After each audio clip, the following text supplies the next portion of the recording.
si ardemment. Pendant que tu souffres en silence, il existe un secret puissant que peu de gens connaissent. Dans les prochaines minutes, je vais te révéler une technique qui a permis à de nombreuses personnes d'attirer l'attention et l'admiration de quelqu'un qui auparavant ne remarquait même pas leur existence. Ce que tu vas apprendre ici ne sont pas des astuces superficielles, mais une sagesse millénaire issue du stoïcisme. Une sagesse qui réveille des sentiments profonds et authentiques. La majorité des gens empruntent des chemins qui les éloignent encore plus. Mais toi, tu es sur le point de découvrir quelque chose de radicalement différent. Cette révélation a transformé la vie amoureuse de milliers de personnes. Et je te l'assure, ceux qui l'ont appliquée ne furent plus jamais ignorés ni oubliés. Prépare-toi pour une transformation qui commence à l'intérieur de toi et qui attire irrésistiblement la personne que tu désires. Écris dans les commentaires « Je mérite d'être aimé ». Ce sera ton premier pas pour ancrer ton nouveau départ et attirer l'amour que tu mérites.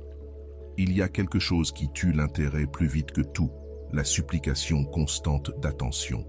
Lorsque tu envoies des messages sans réponse, que tu appelles plusieurs fois, que tu apparais sans prévenir juste pour attirer un peu d'attention, tu es en réalité en train de creuser un trou de plus en plus profond.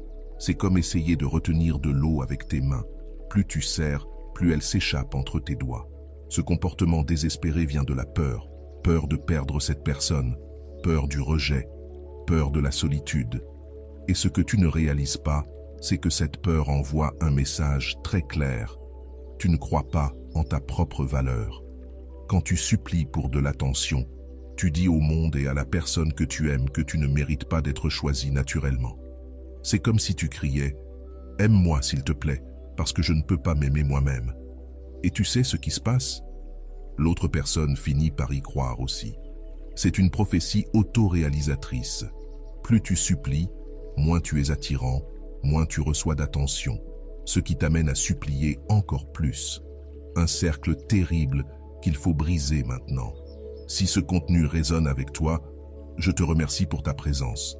Tu peux me soutenir en laissant un like et en t'abonnant pour qu'ensemble, nous puissions partager ces enseignements façonnés par l'expérience. Les anciens stoïciens avaient déjà compris cela il y a des milliers d'années.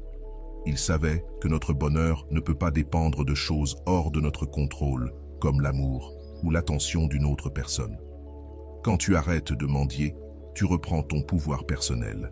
C'est un acte de courage que peu osent accomplir. Que se passe-t-il quand tu cesses de poursuivre? Au début, cela peut sembler décourageant, comme si tu avais abandonné. Mais en réalité, c'est tout le contraire.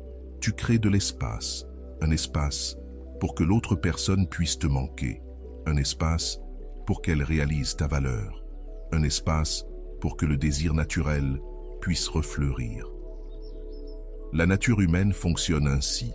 On tient pour acquis ce qui est toujours là, disponible, en train de quémander notre attention. Pense à ta propre réaction lorsque quelqu'un semble indifférent. Tu te demandes « Pourquoi ? Qu'a-t-il de spécial pour ne pas avoir besoin de mon approbation ?» Et soudainement, tu veux la sienne. C'est exactement ce qui se passe quand tu arrêtes de mendier. Tu redeviens un mystère. Mais attention, cela ne signifie pas faire semblant d'être indifférent ou jouer à des jeux émotionnels. La différence réside dans l'intention. Il ne s'agit pas de manipulation, mais de véritable amour-propre.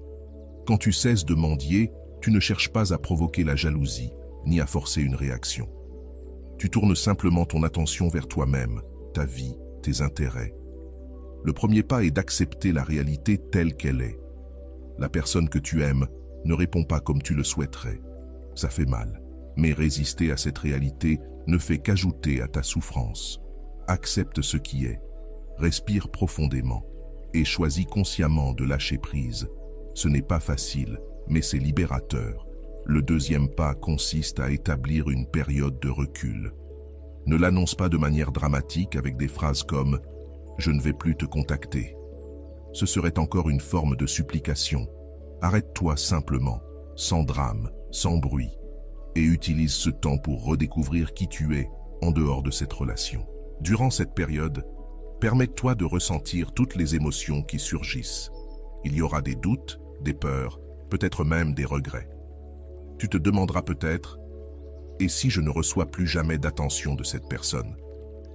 Laisse cette question venir, reconnais-la, mais ne la laisse pas guider tes actions. Rappelle-toi, tu es en train de prendre soin de toi. Le troisième pas, peut-être le plus important, est de remplir ton temps avec des activités qui te font du bien. Pas juste pour te distraire, mais pour reconnecter avec tes passions, tes talents, tes amis. Plus tu te souviens de qui tu étais avant cette obsession, plus tu deviens fort. Et plus tu deviens fort, plus tu deviens attirant. Non seulement pour la personne que tu désires, mais aussi pour tous ceux qui t'entourent. Les premières semaines seront les plus dures. Tu seras tenté d'envoyer un message, de vérifier s'il ou elle est en ligne, de trouver une excuse pour faire contact. C'est dans ces moments que tu dois être le plus ferme avec toi-même. Chaque fois que tu résistes à l'impulsion, tu renforces tes muscles émotionnels. Tu apprends à te valoriser. Ce que peu comprennent, c'est que quand tu arrêtes de mendier, tu ne modifies pas seulement la dynamique entre toi et l'autre personne. Tu transformes aussi ta relation avec toi-même.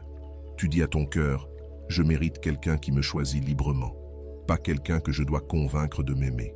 Souviens-toi, l'amour véritable ne demande jamais à être mendié. Il coule naturellement, comme une rivière de montagne.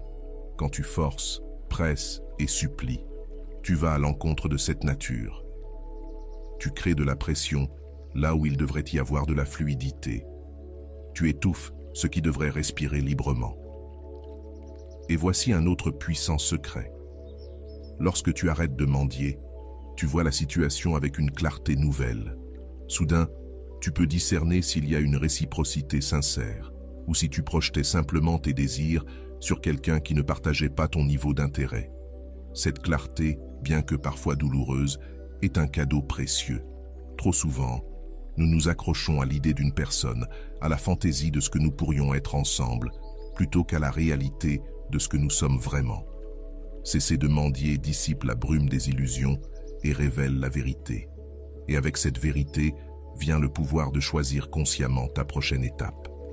Si cette personne tient réellement à toi, ton retrait respectueux créera l'espace nécessaire pour qu'elle le démontre. Et si elle ne le fait pas, alors tu auras ta réponse, une réponse précieuse qui t'épargnera de perdre davantage de temps avec quelqu'un qui n'est pas prêt à te donner ce que tu mérites. Le changement le plus profond survient quand tu réalises que tu n'as pas besoin de validation extérieure pour te sentir complet. Quand tu arrêtes de mendier, tu commences à te reconnecter avec ta propre force intérieure. C'est comme si tu entendais enfin cette voix douce en toi qui a toujours su ta véritable valeur, mais qui avait été étouffée par le bruit de l'anxiété et de la peur. Alors aujourd'hui, maintenant, prends cette décision. Arrête de mendier. Choisis la dignité, choisis l'amour-propre. Et observe comment le monde autour de toi, y compris cette personne spéciale, commence à te répondre autrement. Pas parce que tu utilises une technique secrète de manipulation, mais parce que tu brilles enfin avec la lumière de ton authenticité et de ta confiance en toi. Et il n'y a rien de plus attirant que cela. Quand se taire peut tout changer, il existe une force mystérieuse dans le silence que peu de gens comprennent et que moins nombreux encore maîtrisent. Il ne s'agit pas d'un silence né de la peur ou de l'insécurité, mais d'un silence conscient, choisi avec sagesse. Ce type de silence a un pouvoir étonnant. Il fait en sorte que l'autre personne ne puisse plus cesser de penser à vous. Lorsque vous êtes toujours disponible, toujours en train de parler ou d'expliquer vos pensées et vos émotions, il ne reste plus d'espace pour le mystère. Il n'y a rien à découvrir, rien que l'imagination de l'autre puisse remplir. C'est comme regarder un film où tout est expliqué dans les moindres détails. Il n'y a plus d'émotions à explorer, plus de plaisir à dénouer les secrets. Le silence, lui, crée un vide. Et la nature humaine ne supporte pas les vides. Elle cherche à les combler. Lorsque vous vous taisez de manière stratégique, l'esprit de l'autre se met à travailler. Il commence à se demander « Mais à quoi pense-t-il ? Pourquoi ne me cherche-t-il plus? Est-ce qu'il est avec quelqu'un d'autre? A-t-il perdu tout intérêt ?» Dans cette tempête de questions, vous devenez plus présent dans son esprit que lorsque vous parliez sans arrêt. Les philosophes stoïciens avaient déjà compris le pouvoir du silence. Pour eux, c'était un outil de maîtrise de soi et de sagesse. Épictète disait « Nous avons 2 oreilles et une seule bouche, afin d'écouter 2 fois plus que nous ne parlons. » Pratiquer le silence, c'est exercer non seulement son self-control, mais aussi sa capacité d'observation. Vous commencez à percevoir ce qui vous échappait auparavant, dans le tumulte de l'anxiété à vouloir parler. Mais attention, le silence puissant n'est pas une arme, ni une punition destinée à faire souffrir l'autre. C'est une posture intérieure de dignité et de respect de soi. C'est vous qui, sans un mot, affirmez que votre paix intérieure vaut plus que la validation extérieure. Quand vous arrêtez d'envoyer ce message anxieux, « Est-ce que tout va bien? J'ai dit quelque chose de mal. Pourquoi m'ignores-tu » Quelque chose de surprenant se produit. L'équilibre émotionnel change. Ce n'est plus seulement vous qui portez la relation. L'autre commence aussi à ressentir le besoin de contribuer. Le silence n'est pas une démission. C'est parfois un acte de foi. Foi que, si cet amour est véritable, il trouvera naturellement le chemin du retour sans que vous ayez à supplier. Foi que votre valeur ne diminue pas avec l'absence temporaire de quelqu'un. Foi que ce qui doit être sera, sans que vous ayez à forcer les choses. Quand vous sentez l'envie de rompre ce silence, de relancer la conversation, de faire ce fameux appel, respirez profondément. Demandez-vous, suis-je en train de chercher une connexion sincère ou seulement un moyen d'apaiser mon anxiété? La réponse est souvent déjà en vous, si vous avez le courage de l'écouter. Pratiquez de petits silences dans votre quotidien. Lorsqu'on vous pose une question, ne répondez pas immédiatement. Prenez quelques secondes pour réfléchir vraiment à ce que vous voulez dire. Dans vos conversations, entraînez-vous à écouter davantage et parler moins. Vous serez surpris de constater à quel point vos paroles prennent de la valeur lorsqu'elles deviennent rares, et donc précieuses. Un autre pouvoir du silence, c'est qu'il vous donne le temps de vraiment ressentir vos émotions avant d'y réagir. Combien de fois avez-vous regretté une phrase prononcée trop vite, sous le coup de la colère ou de la peur? Le silence vous offre un espace sacré entre le stimulus et la réponse. Et dans ce petit espace réside votre liberté la plus précieuse, celle de choisir. Avec le temps, vous sentirez un changement subtil. Le silence devient non plus une stratégie, mais un refuge. Vous commencez à apprécier votre propre compagnie, vos propres pensées. Et c'est précisément à ce moment-là, quand vous êtes complet dans votre silence, que vous devenez irrésistible pour les autres. Pour ceux d'entre nous qui ont grandi dans une époque où l'on communique sans arrêt, le silence peut sembler effrayant au début. On a l'impression que si l'on ne se rappelle pas sans cesse à l'autre, on sera oublié. Mais c'est exactement l'inverse. Ce sont les silences qui laissent les empreintes les plus profondes. C'est comme une chanson bien composée. Les pauses sont aussi importantes que les notes. Sans elles, il n'y aurait que du bruit, pas de mélodie. De la même façon, votre vie émotionnelle et vos relations ont besoin de ces pauses pour retrouver du sens et de la profondeur. Le silence révèle aussi une vérité essentielle. Il vous aide à faire la différence entre les relations basées sur la dépendance et celles basées sur l'amour véritable. Lorsque vous cessez de remplir chaque instant de parole, certaines personnes s'éloignent. Et c'est une bénédiction. D'autres, au contraire, ressentent votre absence et reviennent activement vers vous. L'erreur la plus fréquente lorsque quelqu'un nous ignore, c'est de croire qu'il faut plus de mots, plus d'explications, plus d'insistance. On pense que, si l'on trouve la bonne formule, on peut réparer la situation. Mais souvent, ce sont précisément ces mots en trop qui ont tout détruit.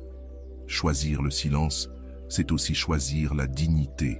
C'est affirmer que vous méritez d'être recherché, apprécié, respecté, sans effort. C'est exiger la réciprocité, même sans parler. Et paradoxalement, c'est ce silence, cette affirmation silencieuse de votre valeur qui ravive souvent l'intérêt de celui ou celle qui vous ignorait. Pensez au silence comme à une graine. Vous la plantez et vous laissez le temps faire son œuvre. Certaines graines deviendront des adieux et vous aideront à tourner la page. D'autres feront renaître un amour qui semblait s'éteindre. Mais la beauté du silence véritable, c'est qu'il vous transforme, quel que soit le résultat extérieur. Que la personne revienne ou non dans votre vie, une chose est certaine, vous aurez appris à habiter votre propre espace avec paix et confiance. Vous aurez découvert une force intérieure que vous ignoriez posséder. Et ce pouvoir changera à jamais votre manière de vous aimer et d'aimer les autres. Alors, pratiquez ce silence sacré. Coupez le bruit de l'angoisse, des messages désespérés, de cette soif d'approbation.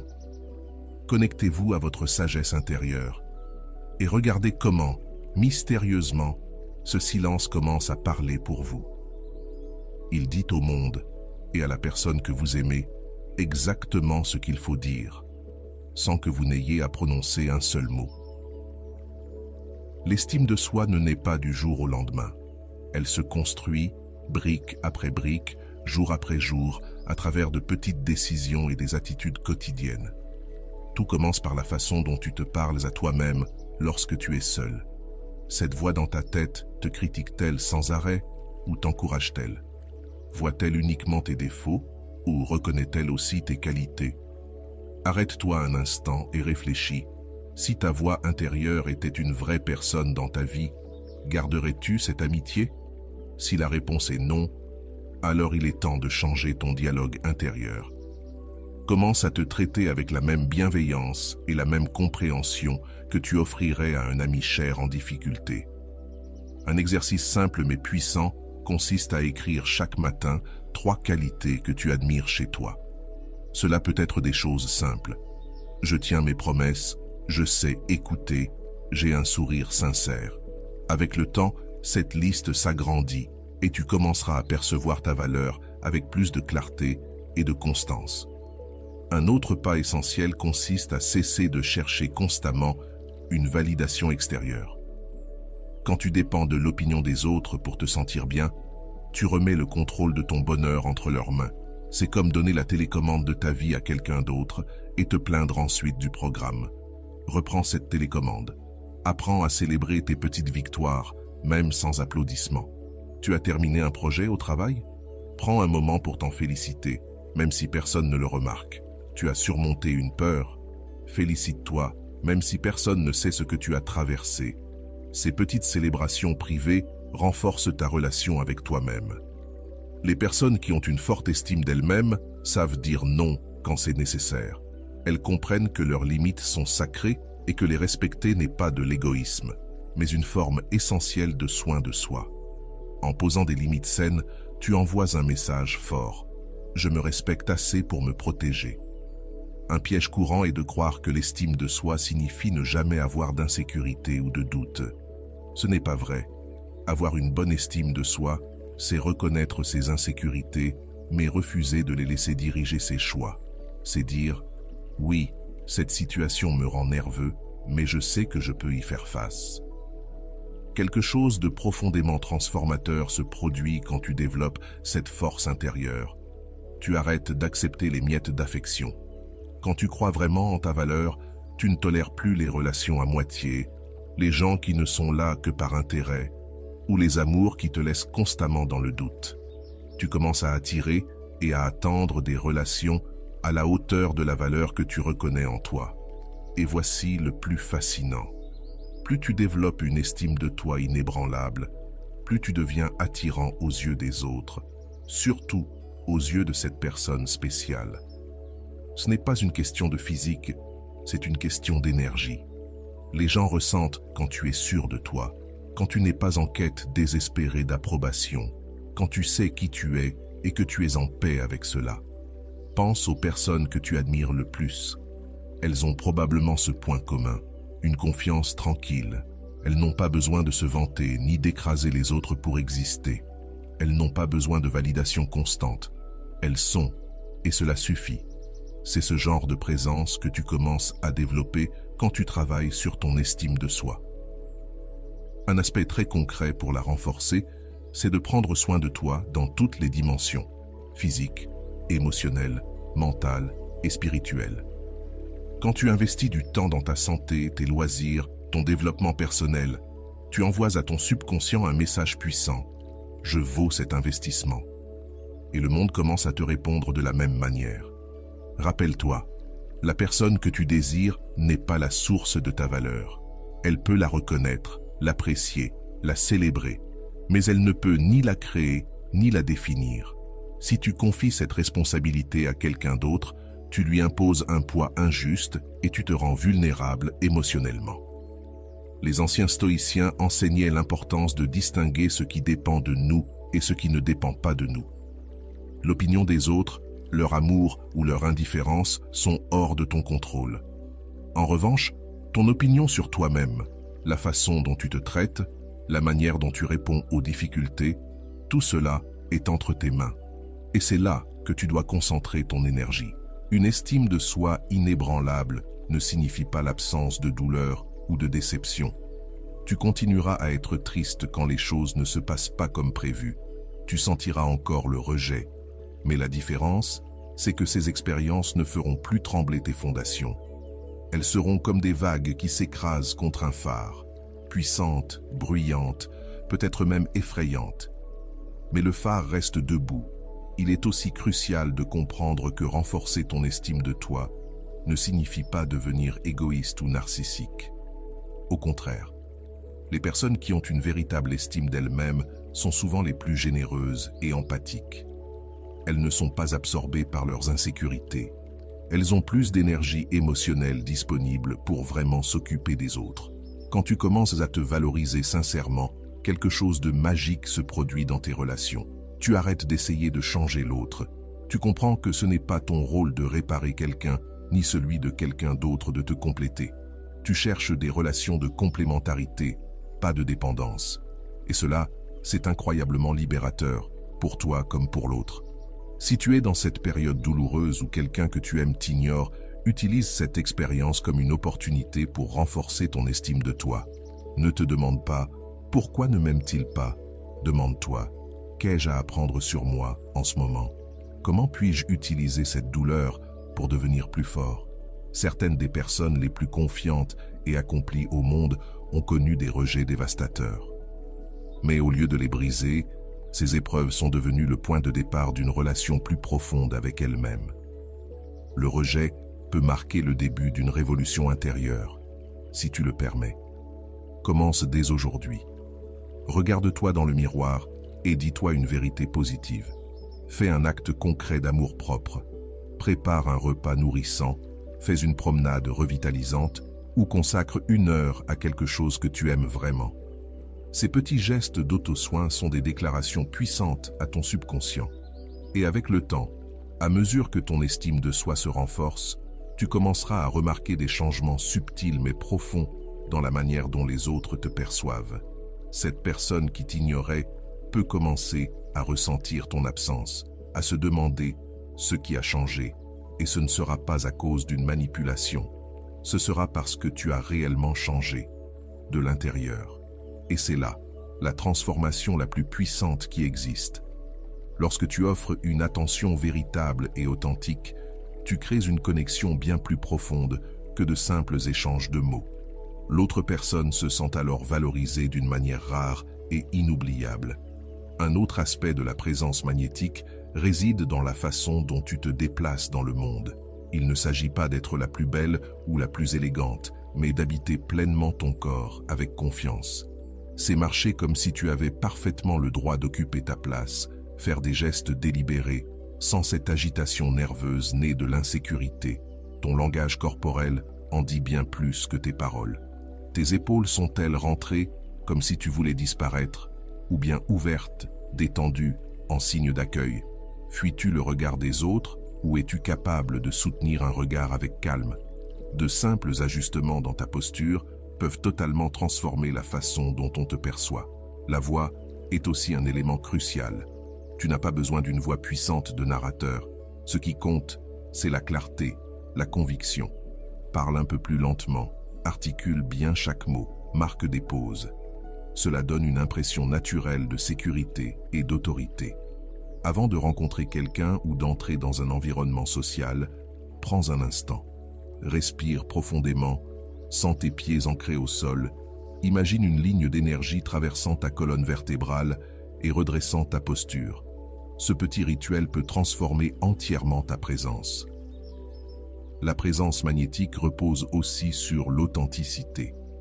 Quand tu essaies d'être quelqu'un d'autre pour impressionner ou éviter le rejet, tu crées une dissonance que les autres perçoivent, même sans savoir pourquoi.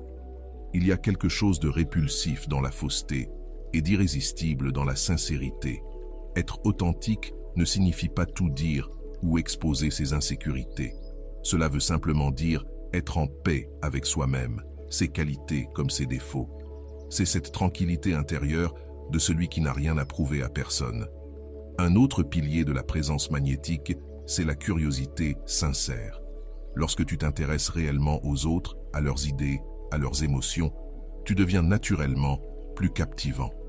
On est attiré par ceux qui posent des questions avec enthousiasme et non par ceux qui attendent juste leur tour pour parler. Beaucoup croient qu'ils doivent impressionner les autres avec leur réussite, leur intelligence ou leur savoir. Mais en réalité, ce que l'on retient, ce n'est pas ce que tu dis, mais ce que l'on a ressenti à tes côtés. Et lorsque tu fais que quelqu'un se sente écouté, compris et apprécié, tu laisses une impression profonde. Le silence fait aussi partie de cette présence. Savoir quand parler et quand se taire.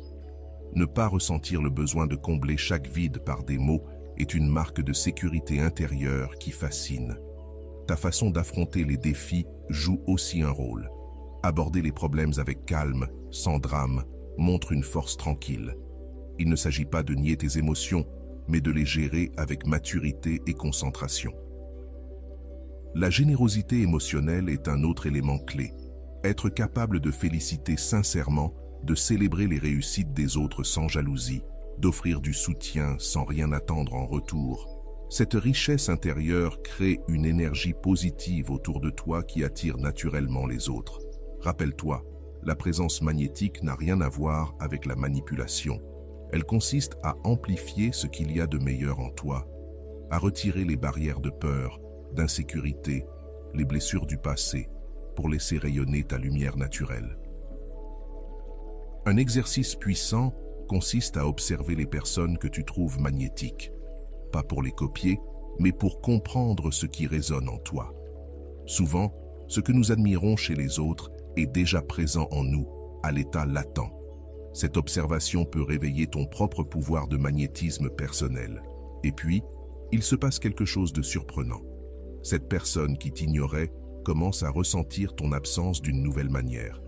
Ce n'est plus l'absence de messages ou d'échanges, mais celle d'une énergie unique. Cela éveille parfois un désir de renouer. Et même si cette personne ne revient pas, d'autres viendront à toi.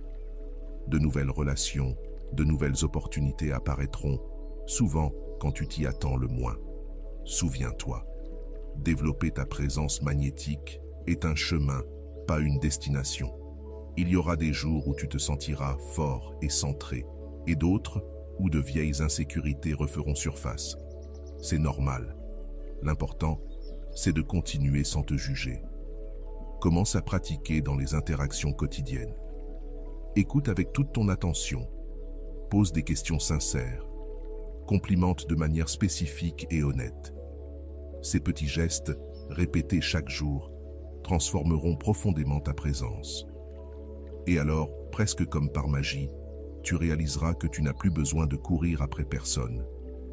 Ce seront les autres, y compris cette personne spéciale, qui seront attirés vers toi. Non pas à cause de tes efforts ou de tes demandes, mais simplement à cause du pouvoir magnétique de ta présence authentique. Se permettre de montrer ses propres faiblesses, non pas de manière dramatique ou manipulatrice, mais avec honnêteté et dignité, crée un espace où l'autre personne se sent également en sécurité pour s'ouvrir. Partager une peur, une insécurité ou un espoir secret peut générer une intimité émotionnelle plus profonde que des années de conversations superficielles. La nostalgie est un déclencheur émotionnel particulièrement puissant. Notre cerveau a tendance à stocker les souvenirs heureux avec une intensité particulière.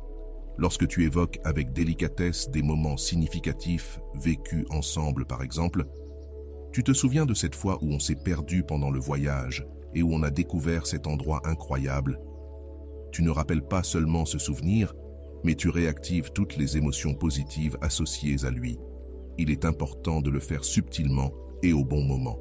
Il ne s'agit pas de ressasser le passé, mais de toucher ses souvenirs comme on feuillette un vieil album photo, avec tendresse, mais sans s'y attacher. Le mystère est un autre déclencheur émotionnel souvent sous-estimé.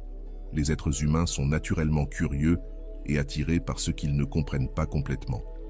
Lorsque tu gardes certains aspects de toi discrets, comme un livre dont on n'a jamais lu la dernière page, tu crées un intérêt constant. Ce n'est pas un jeu, ni une fausse image, mais une invitation à laisser l'autre te découvrir progressivement. Pense à ces relations qui se sont vite éteintes. Souvent, c'était parce qu'il n'y avait plus rien à découvrir, plus rien à apprendre. Ne cesse donc jamais de te développer. Cultive de nouveaux centres d'intérêt, explore de nouvelles expériences. Cette évolution permanente nourrit le mystère et maintient l'attraction. La surprise, lorsqu'elle est bien utilisée, est un déclencheur émotionnel immédiat. Pas besoin de gestes grandioses comme dans les films. Parfois, il suffit de se souvenir d'un détail mentionné des semaines plus tôt ou de faire quelque chose d'inattendu mais porteur de sens. Ce sont ces petites attentions qui créent les souvenirs les plus profonds. Le rire partagé est un autre déclencheur puissant et souvent négligé. Faire rire quelqu'un de manière forcée, mais avec un humour qui résonne avec sa personnalité, crée une connexion chimique immédiate. La science montre que le rire libère des endorphines et renforce la complicité. Deux personnes qui rient ensemble se sentent soudain du même côté, même si elles étaient en conflit quelques instants plus tôt. Le toucher, lorsqu'il est approprié et respectueux, est un déclencheur émotionnel fondamental. Nous sommes des êtres physiques, et le contact peau à peau libère de l'ocytocine, l'hormone de l'amour, générant des sentiments de connexion et de confiance.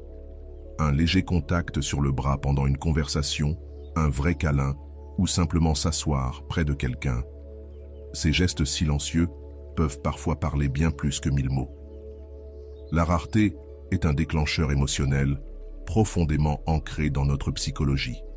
Nous avons tendance à valoriser ce qui est rare ou peu accessible. Cela ne veut pas dire jouer à des jeux du style « je suis là, puis je disparais », mais comprendre que ta présence constante peut réduire, paradoxalement, ta valeur perçue. Avoir ta propre vie, tes propres passions et engagements, non pas par stratégie, mais par authenticité, crée un équilibre qui attire davantage. La personne réalise alors que ton temps est précieux, justement parce qu'il n'est pas toujours disponible. La validation émotionnelle est aussi un déclencheur très puissant. Souvent, quand quelqu'un exprime une émotion difficile, notre réflexe est d'essayer de régler le problème ou de lui expliquer pourquoi il ne devrait pas se sentir ainsi. Mais ce qui crée réellement de la connexion, c'est simplement reconnaître et valider ce que l'autre ressent, sans jugement ni tentative immédiate de solution. Dire « je comprends pourquoi tu te sens comme ça » ou « c'est normal que tu sois blessé par cela » génère une sensation profonde d'être compris. Et se sentir compris sans être jugé est l'un des besoins émotionnels les plus fondamentaux de l'être humain. Le respect des limites est lui aussi un puissant déclencheur émotionnel. Montrer que tu respectes l'espace, le temps et les décisions de l'autre, même si cela signifie accepter un non, envoie un message de sécurité et de maturité. Dans un monde où beaucoup ont l'impression que leurs limites sont constamment franchies, cela fait toute la différence. Respecter les limites, c'est souvent ce qui donne à l'autre l'envie de se rapprocher. Pourquoi? Parce qu'il sait qu'il peut te faire confiance, que tu ne vas pas envahir son espace émotionnel ou physique. Ce sentiment de sécurité est extrêmement attirant. Montrer une croissance personnelle visible est également un déclencheur très fort. Quand quelqu'un s'est éloigné, voir que tu évolues, que tu apprends de tes erreurs, que tu deviens une meilleure version de toi-même, pas pour impressionner, mais par désir sincère de grandir, peut raviver l'intérêt. Tout le monde veut être aux côtés de quelqu'un qui s'élève. Ce progrès visible crée une curiosité naturelle. En qui es-tu en train de te transformer? La gratitude exprimée de manière spécifique est un autre déclencheur émotionnel profond. Pas juste un merci machinal, mais le fait de reconnaître concrètement l'impact positif qu'a eu cette personne dans ta vie. Par exemple, le conseil que tu m'as donné l'an dernier m'a permis de prendre une décision qui a changé ma vie. Ce genre de reconnaissance touche une corde essentielle, celle de sentir que notre présence compte, qu'elle fait une vraie différence.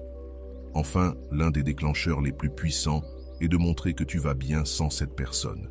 Cela peut sembler paradoxal, mais c'est justement ce détachement qui éveille souvent un sentiment de perte.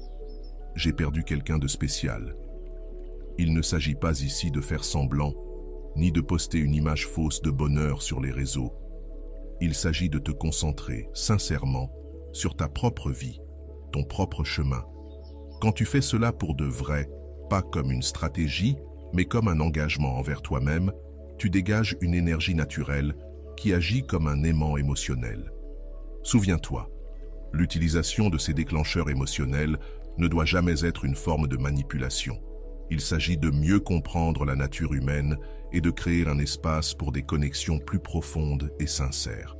Ce qui fait la différence, c'est l'intention derrière chaque geste, chaque mot, chaque silence. C'est cette intention authentique, respectueuse et consciente qui transforme une simple interaction en lien véritable entre deux cœurs.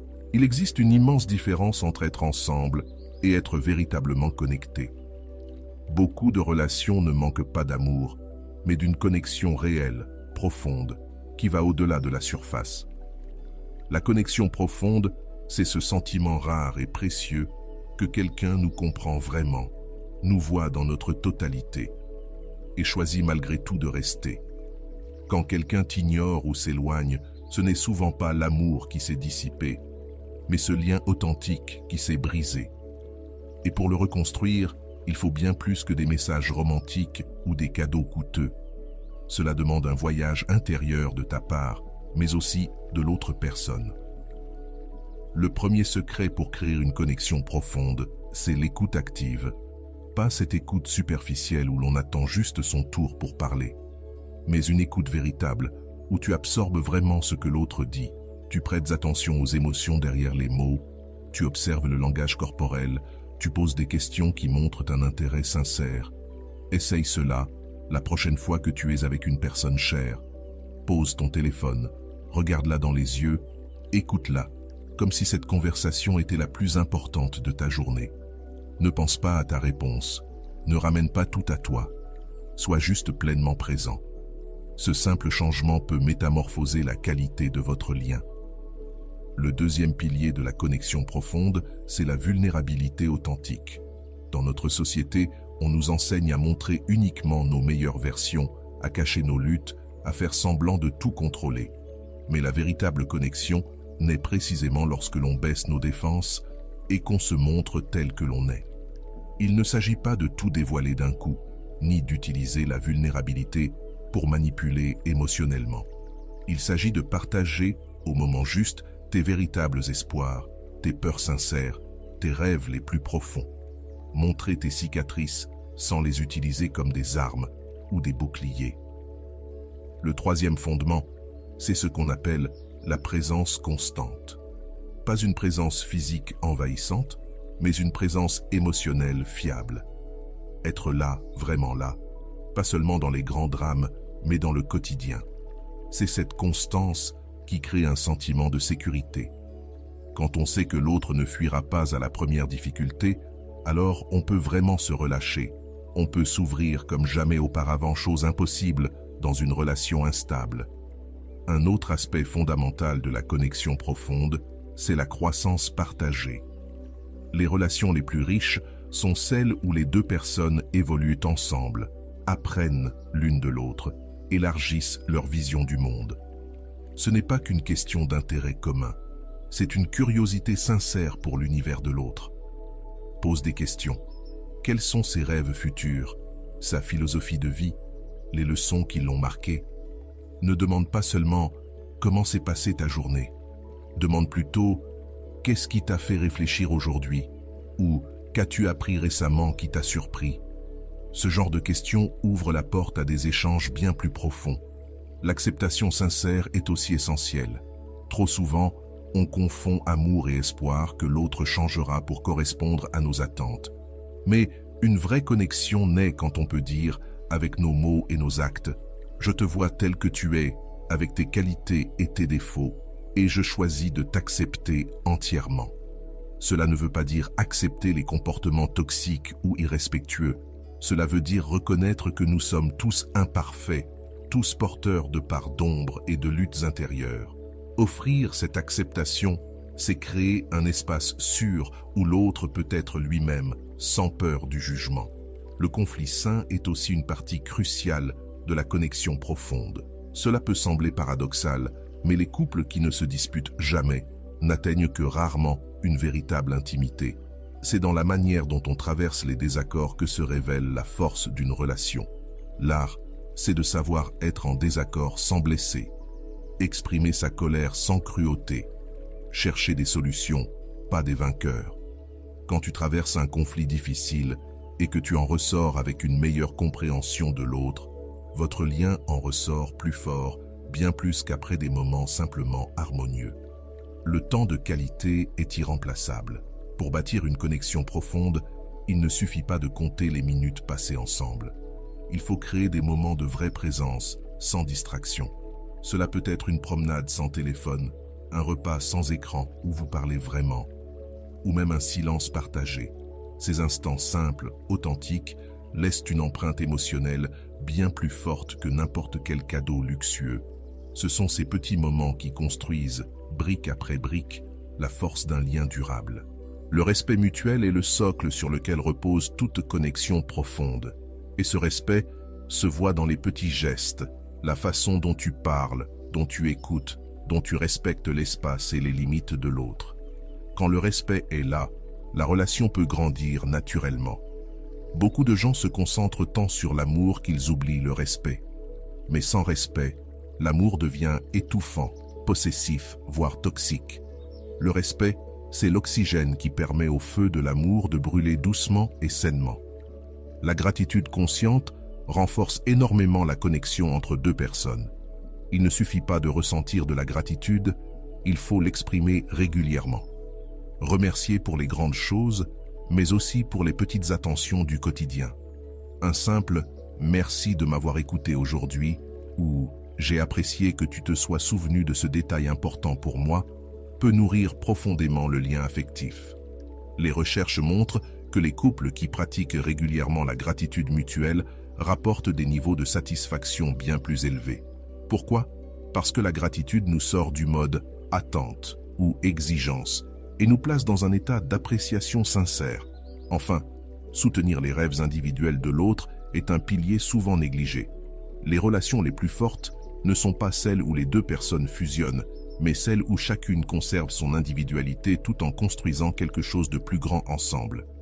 S'intéresser sincèrement au projet de l'autre, célébrer ses victoires comme si c'était les tiennes et l'encourager dans ses moments de doute, voilà ce qui crée une intimité bien plus grande que le simple romantisme. Cela montre que tu aimes cette personne, non pas pour ce qu'elle t'apporte, mais pour ce qu'elle est, dans sa globalité. La capacité de pardonner ne repose pas uniquement sur le rôle que l'autre personne joue dans ta vie.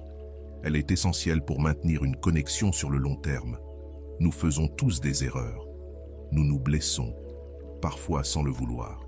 La différence entre les relations qui durent et celles qui s'effondrent réside souvent dans la capacité à gérer la douleur, à comprendre les faiblesses humaines et à choisir de pardonner sans nourrir de rancune. Cela ne signifie pas oublier ou nier que quelque chose de douloureux s'est produit. Le vrai pardon se manifeste lorsque la douleur est entièrement accueillie, que des limites saines sont posées si nécessaire et que l'on décide ensuite de ne pas laisser cette douleur définir la relation ou la personne. L'un des moyens les plus puissants de créer une connexion profonde, c'est ce qu'on appelle l'investissement partagé dans le futur. Quand deux personnes ne vivent pas seulement dans le présent, mais imaginent et construisent activement un avenir ensemble, elles tissent un lien qui dépasse l'instant.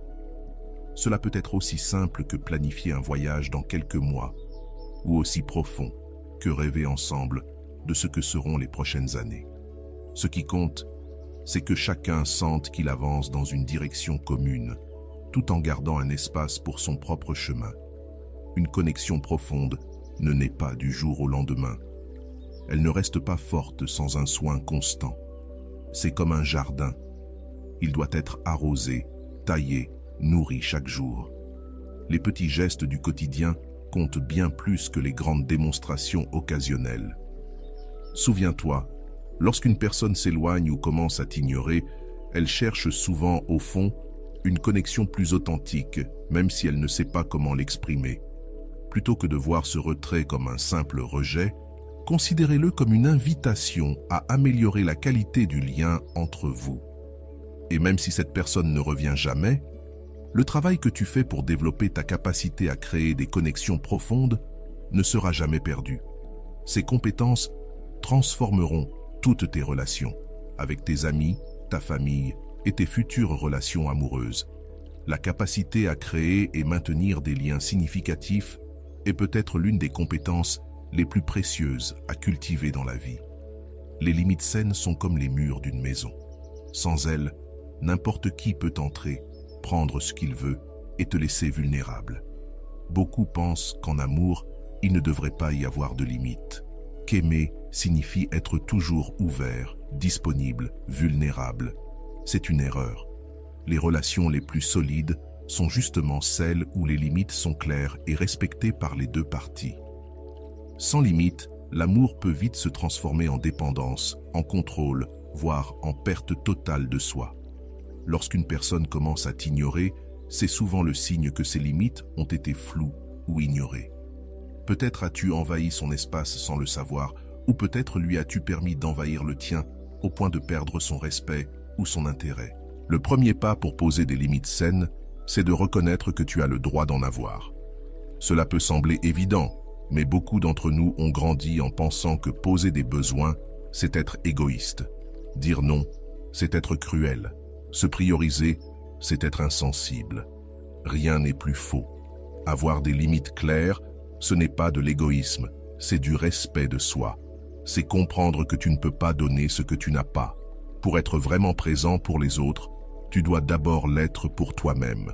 Une limite saine peut être aussi simple que « j'ai besoin d'une heure seule chaque jour pour recharger mes batteries » ou aussi ferme que « je n'accepte pas qu'on me parle sur ce ton », même en cas de colère. L'important, c'est qu'elle repose sur tes besoins réels, pas sur la peur ou le désir de contrôler l'autre. Pour savoir où poser tes limites, écoute tes émotions. Le ressentiment qui monte, la colère soudaine, l'anxiété en présence d'une personne. Ce sont souvent des signes que tes limites sont franchies, même si tu ne les as pas encore clairement identifiées. Dans une relation où tu es ignoré, poser des limites est essentiel pour ta dignité. Il ne s'agit pas de lancer des ultimatums du genre « si tu ne me réponds pas, c'est fini ». Il s'agit de poser des choix calmes, centrés sur toi. Je comprends que tu as besoin d'espace, mais moi, j'ai besoin de constance. Je vais me recentrer sur ma vie pendant que tu décides ce que tu veux. La manière de communiquer tes limites est cruciale. Beaucoup utilisent des accusations « tu m'ignores toujours » ou des menaces « si ça continue, je m'en vais ». Ces approches déclenchent souvent des réactions défensives. La méthode la plus efficace consiste à parler en « je ». Quand je reste sans réponse pendant des jours, je me sens blessé et perdu. J'ai besoin de plus de clarté. Un autre piège, annoncer des conséquences que tu ne vas pas appliquer. Si tu dis « la prochaine fois que tu m'ignores, je mets fin à la relation », mais que tu ne le fais pas, tes limites perdent toute crédibilité. Les conséquences doivent être réalistes et centrées sur ton bien-être. Dire « si cette incohérence continue, je devrais prendre du recul pour protéger ma paix intérieure » est plus honnête et plus puissant que toute menace vide. Apprendre à accepter un non sans le prendre comme un rejet personnel fait aussi partie de la maturité relationnelle. Respecter les limites de l'autre, qu'il s'agisse de temps, d'espace ou d'émotion, crée une connexion fondée sur le respect mutuel et non sur la culpabilité ou l'obligation. Les limites évoluent avec le temps. Ce dont tu avais besoin au début d'une relation peut changer, et c'est normal. Ajuster tes limites en fonction de ta croissance personnelle, ce n'est pas de l'instabilité, c'est une preuve de maturité. Enfin, les limites ne sont pas seulement là pour dire non, elles servent aussi à savoir quand dire oui. Savoir ce que tu veux offrir, ce que tu es capable de donner sans te trahir. En amour, Cela signifie distinguer la générosité véritable qui vient de l'abondance du sacrifice de soi, qui engendre frustration et épuisement. Les limites ne sont pas des murs infranchissables. Ce sont des barrières avec des portes que toi seul décides d'ouvrir. Avoir des limites ne veut pas dire être froid. Cela signifie être conscient de qui tu laisses entrer et dans quelles conditions. Souvent, quand quelqu'un commence à t'ignorer après une période intense, c'est que l'absence de limites a créé une sensation d'étouffement. Poser des limites peut paradoxalement raviver l'intérêt, car cela instaure un espace sain, sans fusion totale ni distance extrême. Enfin, les limites t'aident à distinguer les comportements acceptables de ceux qui sont réellement nuisibles. Sans cette clarté, tu te perds. Avec elle, tu te retrouves. Nous avons tendance à osciller entre deux extrêmes, tolérer des comportements toxiques ou rejeter complètement l'autre pour de petits défauts. Pourtant, la sagesse se trouve souvent dans le juste milieu. Comprendre que chacun fait des erreurs, que nous avons tous des mauvais jours, c'est essentiel. Mais cela ne veut pas dire accepter tout. Certains comportements, comme ignorer volontairement, utiliser le silence comme punition ou disparaître sans explication, sont des formes de contrôle émotionnel qu'on n'a pas à tolérer. Voici une question puissante à te poser. Si tu savais avec certitude que tu ne perdrais jamais cette personne, quelles seraient les limites que tu poserais? Souvent, nous acceptons l'inacceptable par peur d'être seuls ou rejetés. Mais des limites dictées par la peur ne protègent pas vraiment.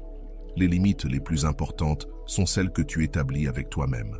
Des engagements comme « Je ne t'enverrai plus de messages si tu ne réponds pas » ou « Je ne vais plus annuler mes plans dans l'espoir que tu m'appelles » sont des promesses à toi-même qui renforcent ta dignité, peu importe la réaction de l'autre. Le véritable fondement des limites saines, c'est la connaissance de soi. Plus tu comprends tes propres schémas, pourquoi tu t'accroches à des personnes émotionnellement indisponibles, pourquoi tu tolères des comportements blessants, pourquoi tu as du mal à dire non, plus tu es capable de poser des limites qui protègent vraiment ton bien-être. Beaucoup d'entre nous ont appris dès l'enfance que notre valeur dépendait de notre capacité à plaire, à être toujours disponible, à ne jamais déranger. Désapprendre ces réflexes demande du temps et de la pratique.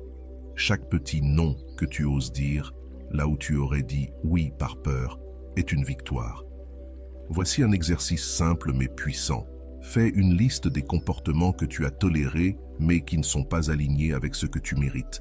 Et, à côté de chaque point, écris la limite saine que tu pourrais poser. Cela t'apporte de la clarté et agit comme un rappel visuel quand ton cœur essaie de convaincre ta raison d'abandonner ta dignité. Dans une ère de connexion constante, il est aussi crucial d'inclure la technologie dans tes limites.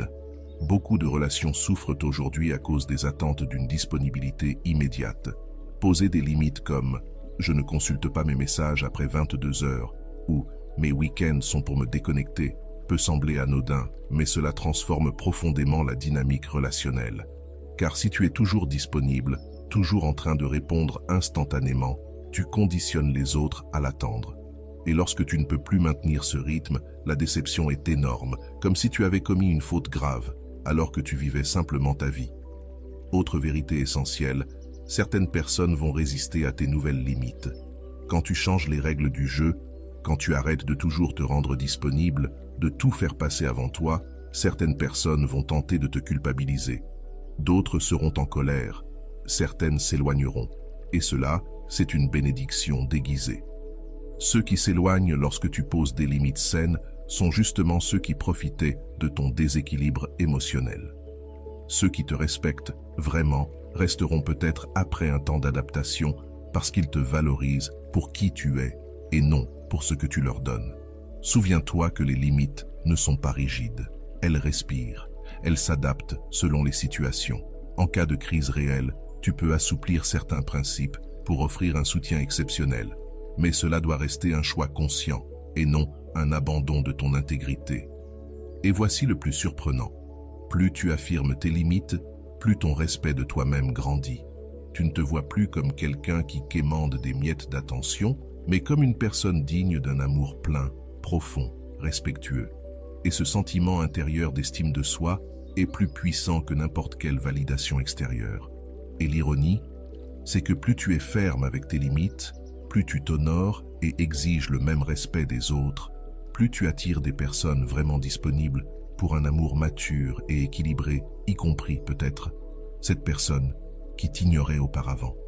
Car au fond, nous cherchons tous, même inconsciemment, une relation où coexistent équilibre et autonomie, engagement et respect, vulnérabilité et force. Les limites saines n'effraient pas l'amour véritable. Elles créent l'espace dont il a besoin pour s'épanouir dans sa forme la plus belle et la plus durable. Maintenant que tu connais les 7 secrets pour transformer l'indifférence en amour véritable, ne garde pas ce savoir pour toi. Abonne-toi à la chaîne, active la cloche et partage cette vidéo avec quelqu'un qui en a besoin aujourd'hui. Car plus tu aides les autres à réveiller leur pouvoir amoureux, plus tu renforces ta propre capacité à créer des relations profondes et sincères. Tandis que d'autres se contentent encore de miettes, toi, tu es sur le chemin d'une vie amoureuse transformée. Si vous voulez une autre vidéo sur ce sujet, écrivez en commentaire « J'en veux encore plus ». Prenez soin de vous et à très bientôt.